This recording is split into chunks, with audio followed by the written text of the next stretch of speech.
Bueno, nuevamente empezamos con nuestros estudios, lo que estamos viendo acerca de la vida de nuestro Señor Jesucristo. Y bueno, ya hemos visto algunas de estas cosas de la profecía que Él dio, las buenas noticias a los pobres, libertad a los prisioneros, vista a los ciegos, rescatar a los maltratados.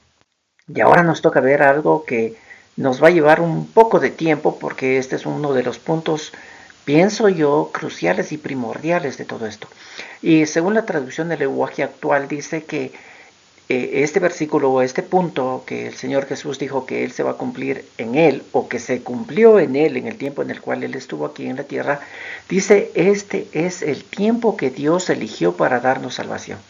Si nosotros vemos las traducciones que usualmente usamos como la Reina Valera, la más antigua, la de 1909, dice para predicar el año agradable del Señor.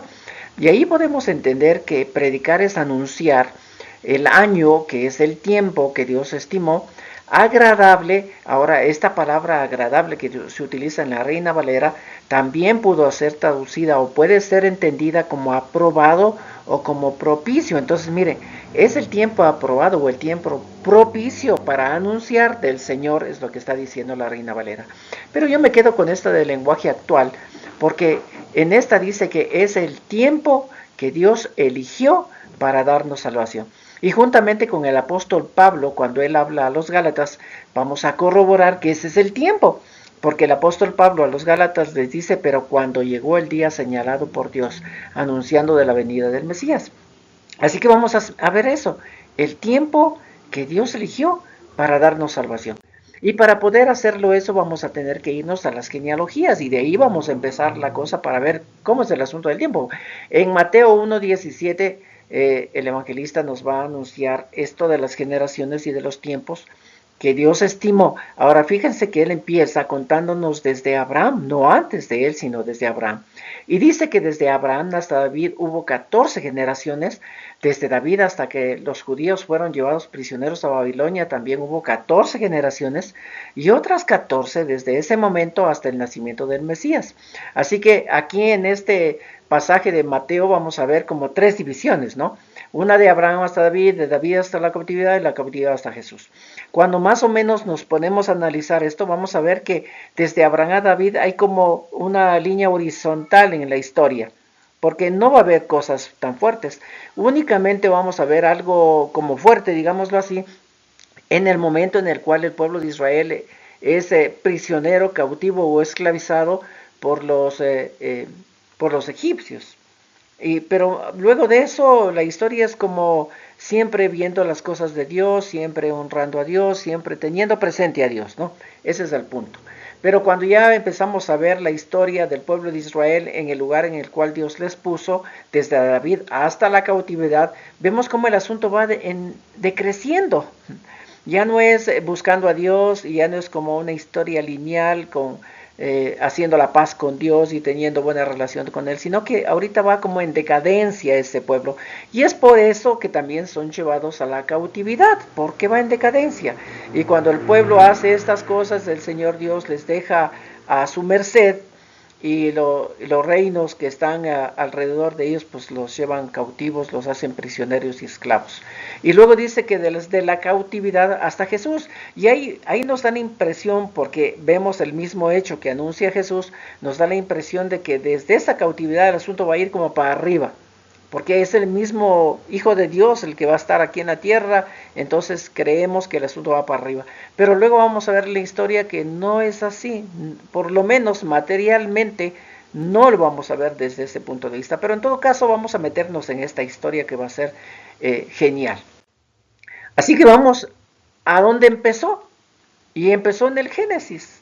Y en el Génesis, cuando pasó todo lo que pasó, que yo creo que cada uno de nosotros lo tiene bien claro, pues llegó hasta el momento en el cual el Señor Dios se va a tener una, podríamos decir, una confrontación cara a cara, ¿no? Dios con el diablo. Y en el Génesis 3:15, el Señor Dios hablando con él a través de la serpiente antigua, dice, haré que tú y la mujer sean enemigas. Pondré enemistad entre sus descendientes y los tuyos, y un hijo suyo te aplastará la cabeza y tú le morderás el talón.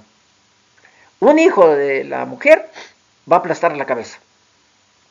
Y dice que él le va a morder el talón a este descendiente del hijo de la mujer. Y desde ahí empieza la situación. Entonces Dios habla claramente con el diablo y le pone ya este término que el diablo tiene que haber dicho, si Dios lo dijo, pues es porque así le va a suceder.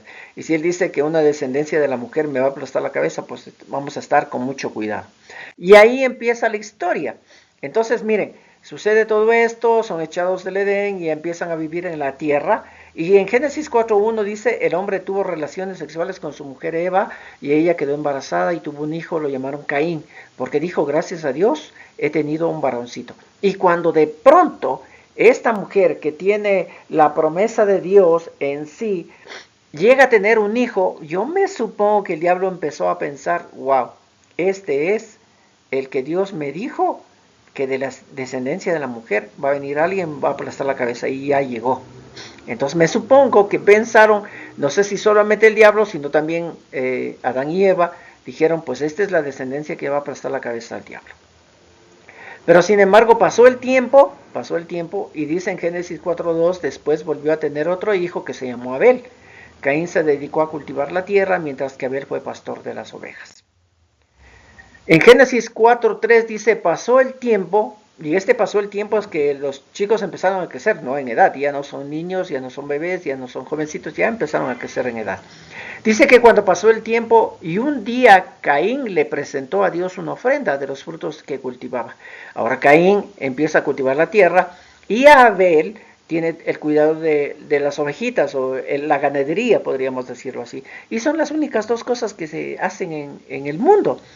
Unos se dedican a cultivar la tierra y otros se dedican a la ganadería, a ver los animalitos, es las únicas dos cosas que hay.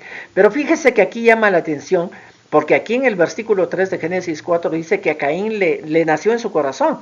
Nadie le dijo que tiene que hacer eso.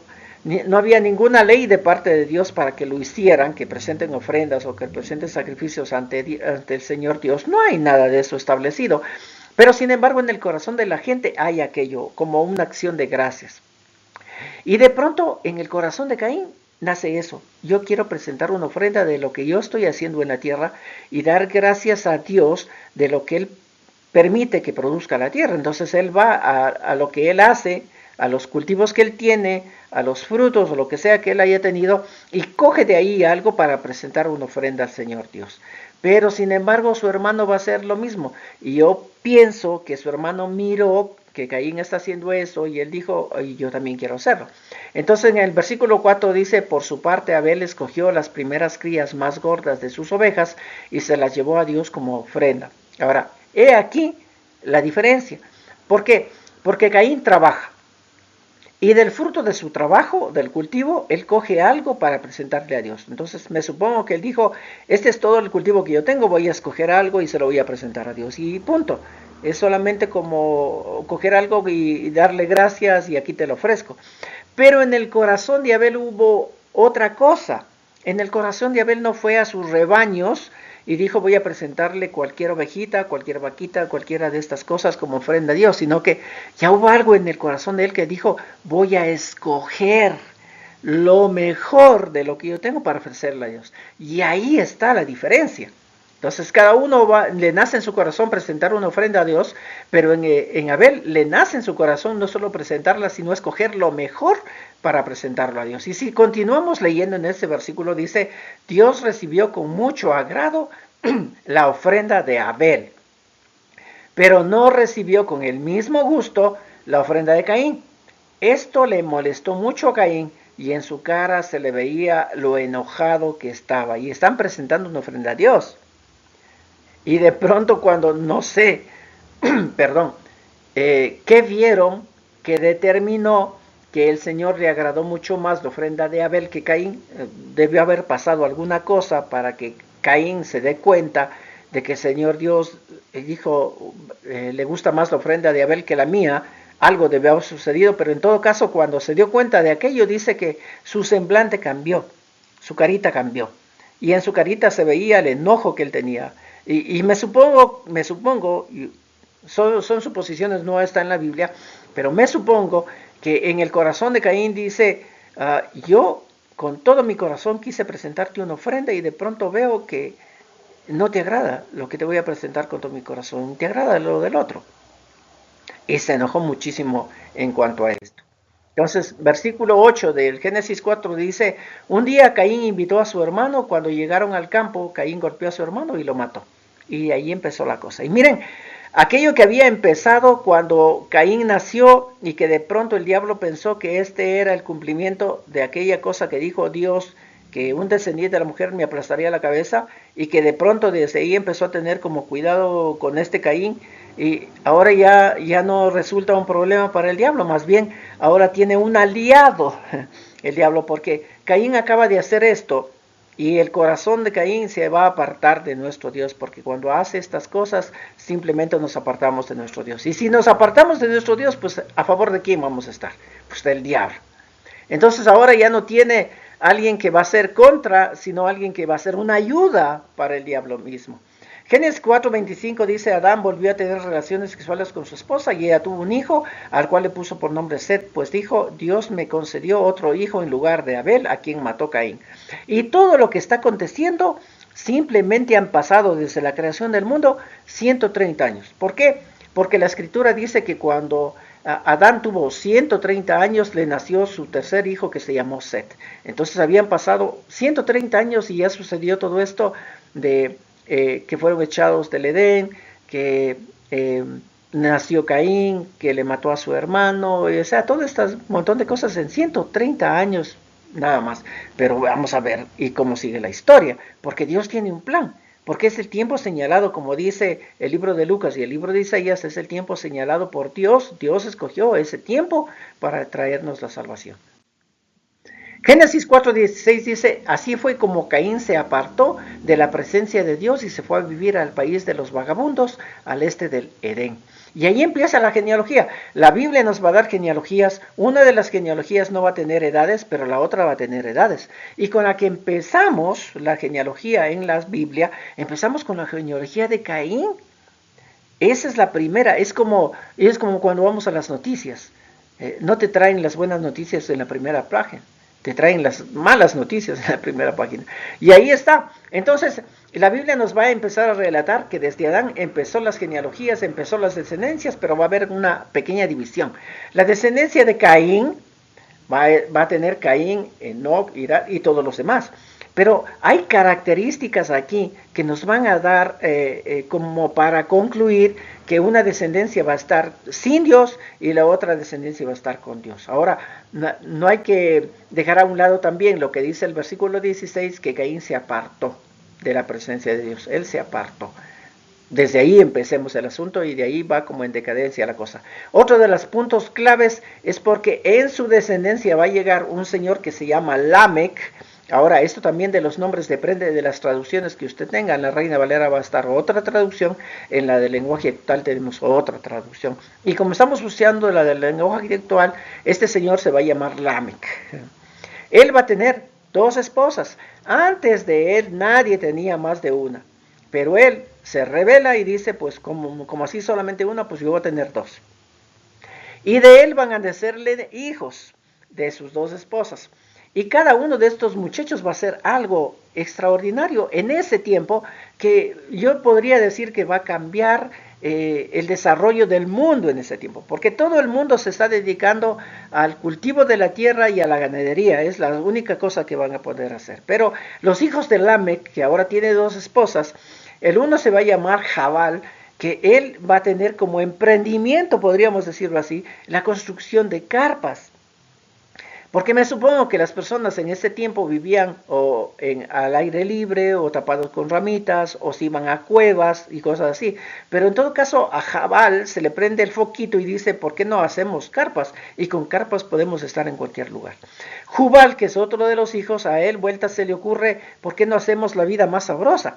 Y de pronto empieza a inventarse instrumentos musicales. Y desde ahí la música con instrumentos, y me supongo que las personas ya empezaron también con este asunto de los viernes, de salir a divertirse, por decirlo algo así. A Tubal Caín vuelta, que es otro de los muchachos, a él se le prende el foquito y dice, ¿por qué no hacemos instrumentos de hierro? Hasta este momento tenemos solamente de palito. Me supongo que cuando salían a cazar los animalitos, ellos tenían flechas de palito, pero sin embargo este Tubal Caín dice, ¿por qué no lo hacemos de hierro? Y empieza a hacer instrumentos de hierro que son más fuertes, más durables y todo lo demás. Y yo pienso que a raíz de esto, estos muchachos empiezan a prosperar, todo les va y es súper bien y el dinero es el que corrompe, como siempre lo habíamos visto. Y otra de las características también de aquí es que en las genealogías de estas personas que se apartan de Dios van a tener a una chica que se va a llamar Naamá.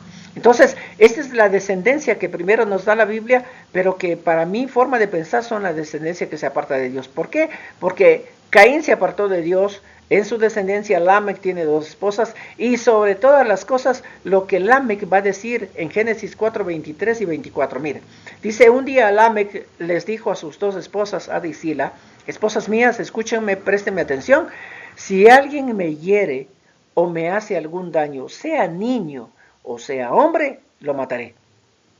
Así de simple. Él pronunció aquello. Lo voy a matar, si es que alguien viene y me quiere hacer un daño, que me quiere hacer algo, pues lo mato. Si es que es un niño, no importa, lo mato. Y si es no importa, cualquiera lo mato.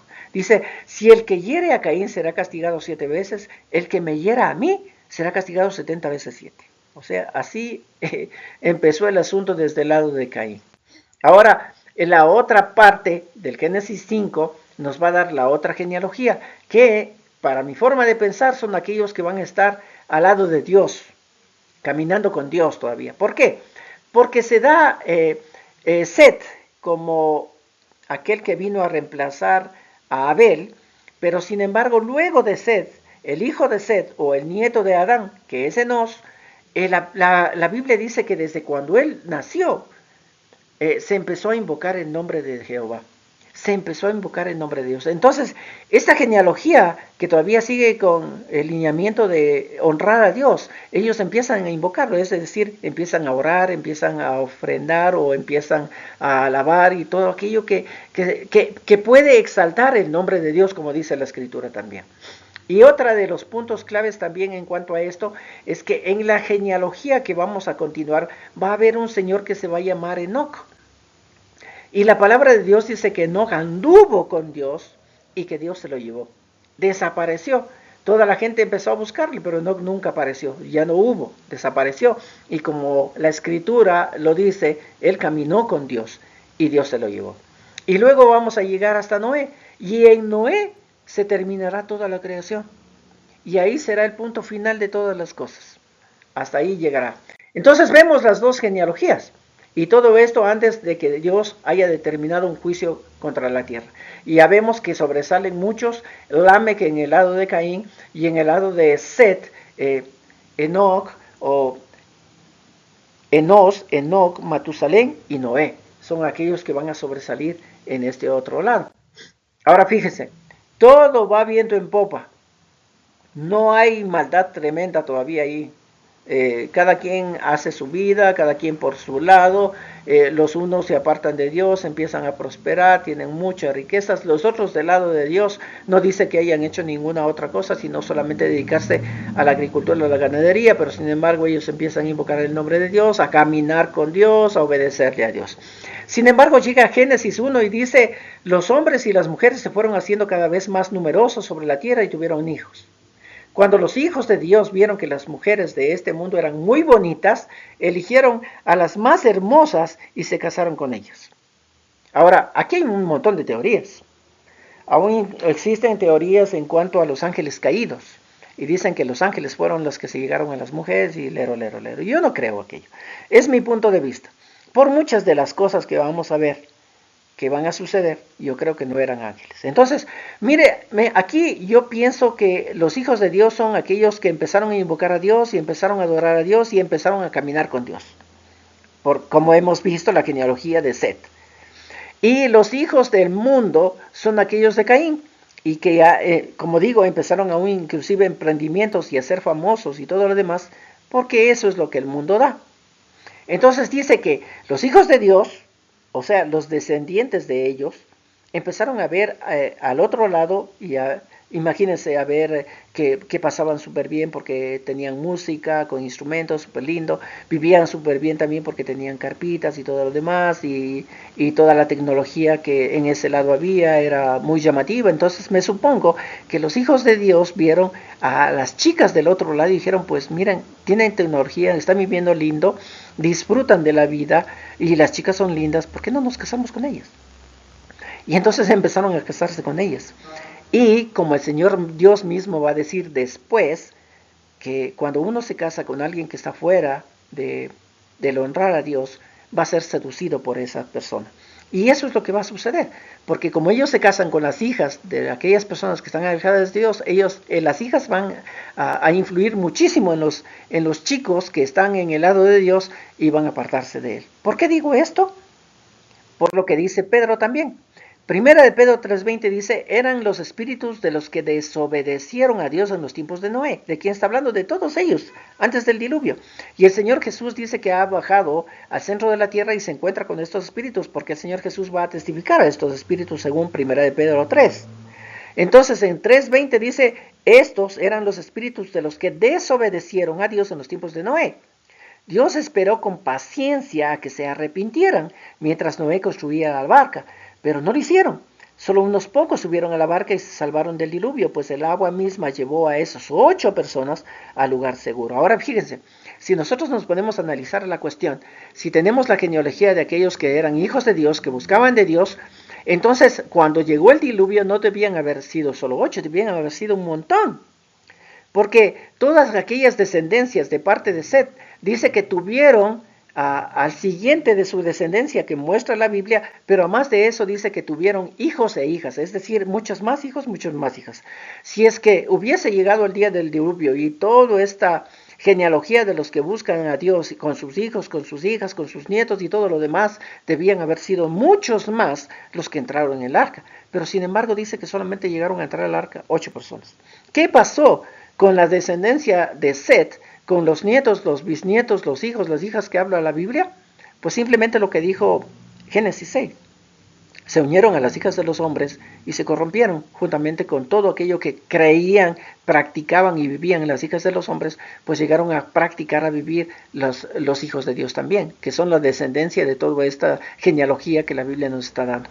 Tal fue así que llegó a la tierra a una decadencia tal que solamente dice aquí Primera de Pedro y también podemos leer en el Génesis que simplemente 8 personas llegaron a obedecer a Dios, porque Dios viene a Noé, le dice que va a destruir el mundo porque la maldad es muchísima, y Noé empieza a decir a la gente que va a destruir al mundo, y a cuál de la gente va a anunciar Noé, pues a los que están más cercanos, a las familias de él, pues a los nietos, bisnietos, tataranietos, a todos aquellos que o a los abuelos, mejor dicho, a los primos, a los sobrinos, o sea, toda aquella genealogía que está cerca de él, pues a ellos debió haber llegado primerito la palabra de Dios que le mandó a decir a Noé que todo esto se va a acabar porque la maldad está muchísima, entonces todo esto se va a acabar. Va a construir un arca, van a entrar animalitos y todas las personas que deseen entrar en esa arca pueden hacerlo para ser salvos porque viene el juicio de Dios a esa tierra. Y me supongo que Noé empezó a predicar y mientras iba construyendo el arca, que era una inmensa, toda la gente debió haber visto también toda aquella construcción y como dice aquí en Primera de Pedro, todo ese tiempo Dios esperó para que la gente se arrepintiera, pero no se arrepintió. Simplemente fueron desobedientes y no se arrepintieron. Todos, tanto de la genealogía de Caín como la genealogía de Set, todos estaban involucrados en ese no arrepentimiento y simplemente fue Noé con su esposa, sus hijos y sus nueras las que dijeron, bueno, yo quiero creerlo. Papá, si Dios te habló a ti de que va a venir un juicio, yo te quiero creer y yo creo también, te voy a ayudar a la construcción de la barca y vamos a entrar. Y todo aquel que quiera puede entrar, pero simplemente no entraron nadie más, sino solamente los 8. Por eso yo digo que no pueden ser ángeles que vinieron y hicieron tal cosa, sino las mismas personas que tienen la capacidad de elección y la capacidad de obedecer o desobedecer fueron aquellos que estaban involucrados en esta historia. Bueno, y continuamos aquello, vino el juicio, vino el diluvio, el arca está ahí, de pronto ya pasa un tiempo, el arca se para en el Ararat, y de pronto el Señor Dios le habla nuevamente a Noé, y le dice, entonces Dios le dijo a Noé, quiero que salgas ya de la casa junto con tus hijos, tu esposa, tus nueras, deja salir también a todos los animales, incluyendo las aves, los reptiles que están contigo, para que se multipliquen y lleguen en la tierra. Y así empezó. Y ellos empezaron, bajaron, y me supongo que empezaron a buscar lugares en donde vivir. Y llegaron a planicies y todo lo demás. Y el Génesis 9:18 continúa diciendo, los 3 hijos de Noé que salieron con él de la casa flotante fueron Sem, Cam y Jafet. Cam tuvo un hijo llamado Canaán. Con los descendientes de los hijos de Noé volvió a poblarse toda la tierra. Noé era un hombre de campo y fue el primero en cultivar unas uvas. Noé, a él le gustaba la agricultura. Y cuando bajó de la montaña, vieron un lugar, dijeron, este lugar es lindo, vamos aquí. Lo primerito que voy a sembrar es viñedos, para que me den uvitas. Y continuamos leyendo y dice, un día bebió vino, se emborrachó, se quedó desnudo dentro de su tienda de campaña. Cuando Cam vio desnudo a su padre, salió corriendo a contárselo a sus 2 hermanos. Recordemos que Cam es el antepasado de los cananitas. Génesis 9:23, entonces Sem y Jafet tomaron una manta para cubrir a su padre, para no verlo desnudo, caminaron de espaldas llevando la manta y le dejaron caer sobre su padre. 24. Cuando Noé despertó de su borrachera y supo lo que su hijo Cam le había hecho, dijo, malditos sean los cananitas, tus descendientes, serán los esclavos de los descendientes de Sem y Jafet. ¿Y qué pasó? La historia parece que se vuelve a repetir.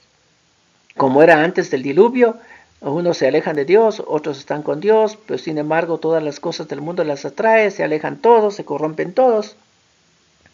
Y ahora estamos con los chicos que tienen, no solamente porque alguien les contó, sino porque vivieron la justicia de Dios, el juicio de Dios sobre la tierra, ahora salen y de pronto empieza algo diferente. En el corazón de uno de ellos va a haber maldad, porque la escritura dice que cuando él va y ve la desnudez de su padre, ya hubo maldad en su corazón. Pero los otros dos tratan de encubrir aquello y caminan hacia atrás cubiertos para no ver la desnudez, porque en su corazón no quieren que se dañe. Y ahora empieza lo mismo.